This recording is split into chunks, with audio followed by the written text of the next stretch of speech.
ಎಂತ ಮಾಡಿದ್ದೆ ನೀನು? ಇಲ್ಲ ಮೀಟ ಬ್ಯಾಗ್ ಗೆತ್ತೆ ಬ್ಯಾಗ್ ಕುಶನ್ ಗೆತ್ತೆ. ಯಾಕೆ ಗೆತ್ತಿ? ಆಡು ಗೆತ್ತೆ. ಅದು ಯಾಕೆ ಗೆತ್ತಿ? ಚಂದ ತೂ ಗೆತ್ತೆ. ಯಾರದ್ದು? ಆಡು ಗೆತ್ತಿರುವ. ಓ ಅದೆಂತ ಕೈಯಲ್ಲಿ? ಕಾಶ್. ಯಾರದ್ದು ಕಾಶು? ಒಂದು ಶಾಮಿನ ಕಾಶ್. ಶಾಮಿನ ಕಾಶು. ಅಪ್ಪ ನೀನು ಭಾರಿ ಜೋರಿದ್ದಿ. ಕೊಡು.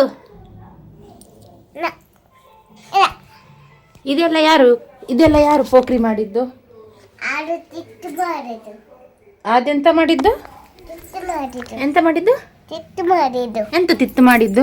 ಆಡು ಮಾಡಿದ್ದು. ಅಪ್ಪ ಏನು ತಿಂಪುನಿಯ? ಗ್ರಪ್ಸ್. ಏನಿಯ? ಗ್ರಪ್ಸ್. ಯಮ್ಮಿ. ಮಧ್ಯಾಹ್ನ ಊಟ ಎಲ್ಲ ಆಗಿ ಗ್ರೇಪ್ಸ್ ತಿಂತಾ ಇದ್ದಾಳೆ. ಮಲ್ಕೊಂಡ್ರು ಮಲ್ಕೊಂತಾನೆ ಇರ್ಲಿಲ್ಲ. ಆಮೇಲೆ 5 ಗಂಟೆ ಅಷ್ಟೊತ್ತಿಗೆ ನೋಡಿ ಜೋರ್ ನಿದ್ದೆ. ಇವಾಗ ಇವಳು ಎದಾಯ್ತು. ನಂದು ಸ್ನಾನ ಎಲ್ಲ ಮುಗಿಸ್ಕೊಂಡೆ. ಇವಳಿಗೆ ಇವಾಗ ಎಲ್ಲೋ ಹೋಗ್ಬೇಕಂತೆ. ನೋಡಿ ಅವಳನ್ನೇ ಕೇಳೋಣ. ಹಾಯ್ ಬನ್ನಿ. ಹಾಯ್. ಚಾಚಿ ಎದ್ವಿ. ಚಾಚಿ ಮಾಡಿ ಎದ್ವಿ. ಬುಷಾಯ್ತು. ಮತ್ತೆ ಶಾಮಿ ಜೋಜ ಮಾಡಿದ್ವಿ. ಇವಾಗ ನಾವ್ ಎಲ್ಲಿಗೆ ಹೋಗೋದು? ಟ್ಯಾರೇಸಿಗೆ ಹೋಗಿ ಬಂದ್ವಿ ಬಟ್ಟೆ ತರಲಿಕ್ಕೆ. ಮತ್ತೆ ಇವಾಗ ಎಲ್ಲಿಗೆ ನಾವೆಂತ ತರಲಿಕ್ಕೆ ಹೋಗುದು? ಎಂತ ತರುದು ಇವಾಗ? ನಿಮ್ಗೆ ಎಂತ ಬೇಕು?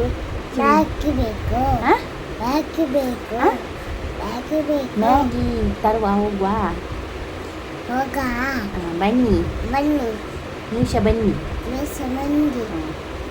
ಇವಾಗ ನಾವು ಮ್ಯಾಗಿ ತರಲಿಕ್ಕೆ ಹೋಗ್ತೇವೆ ಅಂಗಡಿಗೆ. ಅಲ್ಲದು ಶಾಮಿಜೆಲ್ಲ ಮಾಡಿ ಆಯಿತು. ಟ್ಯಾರಿಸಿಗೆಲ್ಲ ಹೋಗಿ ಬಂದ್ವಿ. ಇವಾಗ ನಾವು ಅಂಕಲ್ ಅಂಗಡಿಗೆ ಹೋಗಿ ಮ್ಯಾಗಿ ತರೋದು. ವೆಜ್ ಮ್ಯಾಗಿ ಮಾಡುವ. ಓಕೆ. ನಾವಿವಾಗ ಅಂಗಡಿಗೆ ಹೊರಟ್ವಿ. ಇಷ್ಟೊತ್ತಿನಲ್ಲಿ ಅಪರೂಪ ಇವಳನ್ನ ಈ ಥರ ನಡೆಸ್ಕೊಂಡು ಕರ್ಕೊಂಡು ಹೋಗೋದು. ಹಾಯ್ ಬನ್ನಿ. ಬನ್ನಿ ಎಲ್ಲ ಅಂಗಡಿಗೆ ಹೋಗ್ತೇವೆ. ಮ್ಯಾಗಿ ನಾವಳೇ ಇಟ್ಕೊಳ್ಳೋದಂತೆ. ಕೊಡು ಅಂತಂದ್ರೂ ಕೊಡ್ತಾ ಇಲ್ಲ.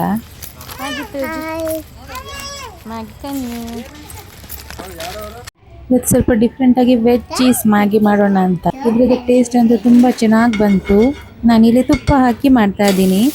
ಬಟರಿಂದ ಮಾಡಿದ್ರೆ ಅದು ತುಂಬ ಚೆನ್ನಾಗಿರುತ್ತೆ. ಈಗ ಮ್ಯಾಗಿ ಎಲ್ಲ ರೆಡಿ ಆದಮೇಲೆ ಇದಕ್ಕೆ ಮೇಲ್ಗಡೆಯಿಂದ ಚೀಸ್ ಸ್ಲೈಸ್ ಹಾಕೊಂಡೆ. ನೋಡಿ ಮಿಕ್ಸ್ ಮಾಡಿದ್ರಲ್ಲಿ ಮ್ಯಾಗಿ ರೆಡಿ ಆಯಿತು. 3 ಪ್ಲೇಟಿಗೆ ಹಾಕೊಂಡಿದ್ದೀನಿ. ಹಾಗೆ ಇಲ್ಲಿ ಈ ಕಡೆ ಜೀರಿಗೆ ಮತ್ತು ಕೊತ್ತಂಬರಿನೂ ಕಷಾಯ ಮಾಡೋದಕ್ಕೆ ಇಟ್ಟಿದ್ದೀನಿ. ಚಕ್ಕೆಗೆ ಸ್ವಲ್ಪ ತಂಪಾಗಲಿ ಅಂತ. ನೋಡಿ ಇಲ್ಲಿ ಮ್ಯಾಗಿ ಮಗಳಿಗೆ ಹಾಕೊಟ್ಟಿದ್ದೀನಿ. ಅವಳು ಇಲ್ಲಿ TV ಒಳಗೆ ಹೋಗಿದ್ದಾಳೆ. TV ನೋಡ್ತಾ ಇದ್ದಾಳೆ. ಸರಿಗಮ್ಮಪ್ಪ ಏನೋ ಆಗ್ತಾ ಇತ್ತು, ಅದು ನೋಡ್ತಾ ಇದ್ರು. ಮತ್ತೆ ಇನ್ನೊಂದು ಪ್ಲೇಟ್ ಅತ್ತೆಗೆ ಕೊಟ್ಟೆ, ಮತ್ತೊಂದು ಪ್ಲೇಟ್ ನನಗೆ. ಹೇಳಿ ಪಾಪ ಇದು ಖಾರ ಆಯಿತು. ಜಾಸ್ತಿ ನಾನು ಖಾರ ಏನು ಹಾಕಿಲ್ಲ, ಬರೀ ಆ ಮ್ಯಾಗಿ ಮಸಾಲೆ ಹೊಳಿಗೆ ಖಾರ ಆಯಿತು. ಹಾಗಂತ ಯಾವಾಗಲೂ ಮ್ಯಾಗಿ ಕೊಡಲ್ಲ. ಆಮೇಲೆ ನೈಟ್ಗೂ ಸ್ವಲ್ಪ ತಂಪಾಗಲಿ ಅಂತ ಮಜ್ಜಿಗೆ ಮಾಡ್ಕೊಂಡ್ವಿ. ಆಮೇಲೆ ಬೆಳಗ್ಗೆ ಎಲ್ಲ ತರಕಾರಿ ತಂದಿದ್ವಲ್ಲ, ಅದನ್ನೆಲ್ಲ ಎತ್ತಿಡ್ಬೇಕಿತ್ತು. ಈ ಬ್ಲಾಗ್ನ ನಾನು ಇಲ್ಲೇ ಎಂಡ್ ಮಾಡ್ತೀನಿ. ನಿಮಗೂ ಇವತ್ತಿನ ವಿಡಿಯೋ ಇಷ್ಟ ಆದರೆ ನನ್ನ ಚಾನಲ್ನ ಸಬ್ಸ್ಕ್ರೈಬ್ ಮಾಡಿ. ಹಾಗೆ ನನ್ನ ವಿಡಿಯೋಗೆ ಲೈಕ್, ಶೇರ್ ಆ್ಯಂಡ್ ಕಮೆಂಟ್ ಮಾಡಿ. Thanks for watching.